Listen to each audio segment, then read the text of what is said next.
गांव में मनोहर नाम का एक व्यक्ति अपनी पत्नी सरला और माँ विद्या देवी के साथ रहा करता था। मनोहर पास के ही एक साहूकार के यहाँ नौकरी किया करता था। उसकी पत्नी सरला बहुत ही लालची और स्वार्थी किस्म की औरत थी। जब मनोहर सुबह सुबह अपनी दुकान पर चला जाता तो वह अपनी सास को बुरी तरह से मारती पीटती और घर के सारे काम उसी से करवाती थी। एक दिन सुबह सुबह मनोहर अपनी दुकान पर चला गया। उसके जाने के बाद उसकी पत्नी सरला अपनी सास विद्यावती से कहती है, ए बुढ़िया, घर के सारे काम कौन करेगा? तुझे दिखता नहीं है घर कितना गंदा हो रखा है? नहीं बहू, ये मैं ही कर देती हूँ। ठीक है। इसके बाद वह घर के सारे काम करने लगती है और सारे काम करने के बाद वह सरला से कहती है, बहू, मुझे बहुत भूख लगी है, मुझे कुछ खाने के लिए दे दे। मैंने कुछ खाने वाने के लिए नहीं बनाया है और मैं जा रही हूँ घूमने के लिए, और मेरी गैर हाजिरी में तुम कुछ खा मत लेना, ठीक है ना? ऐसा कहकर सरला चली जाती है और उसके जाने के बाद विद्यावती सोचती है, मुझे तो बहुत भूख लगी है, बहू तो घर पर है नहीं, क्या मुझे कुछ खा लेना चाहिए? भूख तो बड़ी लगी है, चलो कुछ खा ही लेती हूँ।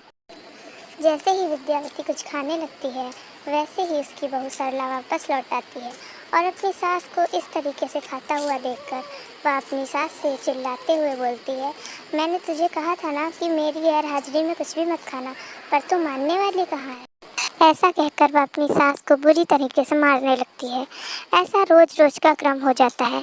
जैसे ही मनोहर अपनी दुकान पर जाता वैसे ही वह अपनी सास से घर के सारे काम करवाती और उसे बुरी तरीके से मारती पीटती। एक दिन मनोहर अपनी दुकान पर चला जाता है और रास्ते में पहुंचने पर उसे याद आता है कि आज वह अपनी पर्स अपने घर में ही भूल आया है, तो चलो घर पर चलकर ही अपनी पर्स ले लेते हैं। ऐसा सोचकर वह घर के रास्ते पर मुड़ जाता है। घर पहुंचकर वह देखता है कि उसकी पत्नी सरला अपनी सहेलियों से फ़ोन पर बातें कर रही होती है और उसकी माँ बूढ़ी विद्यावती घर के सारे काम कर रही होती हैं।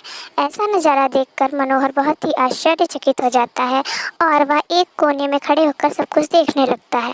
तभी वहाँ पर सरला आ जाती है और वह विद्यावती से कहती है, ए बुढ़िया, तूने अभी तक खाना नहीं बनाया? पता नहीं तू कितनी कामचोर है। तभी मनोहर अपनी पत्नी सरला के सामने आ जाता है और उसे डांटते हुए कहता है, सरला, तुम मेरी माँ से इस तरीके से बात करती हो, मुझे ये नहीं पता था। तुम मेरी गैर हाजिरी में ऐसा बर्ताव करती थी मेरी माँ के साथ। अगर मुझे पता होता तो मैं तुम्हें कभी भी अपने घर में नहीं लाता। पर कोई बात नहीं, अब मैं तुम्हें अपने घरों में और नहीं रखूँगा। मैं आज ही तुमको अपने घर से भगा रहा हूँ। निकल जाओ मेरे घर से और वापस यहाँ कदम भी मत रखना। नहीं नहीं, आप यह कह रहे हैं, अगर मैं इस घर में नहीं रहूँगी तो मैं कहाँ जाऊँगी? मुझ पर दया कीजिए, मैं अपने नहीं, अब मैं तुम्हारी कोई बात नहीं सुनूँगा, बस निकल जाओ मेरे घर से। तभी सरला अपने पति मनोहर से कहती है, कृपया ऐसा ना कीजिए, मैं आपके पैरों में पड़ती हूँ, कृपया ऐसा ना कीजिए। तभी उसकी सास विद्यावती अपने बेटे मनोहर से कहती है, बेटा मनोहर, मैंने तुझे आज तक यही संस्कार दिए हैं क्या कि यदि कोई व्यक्ति क्षमा मांगे तो उसे क्षमा नहीं करना? ये तो हमने तुम्हें कभी नहीं सिखाया।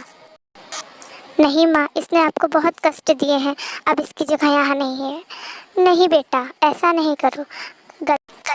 करने वाले से बड़ा वो होता है जो क्षमा कर देता है, और फिर इस संसार में सबसे बड़ा गुण तो दया का ही है, क्योंकि हम इंसानों के अंदर ही सबसे बड़ा गुण दया का ही होना चाहिए।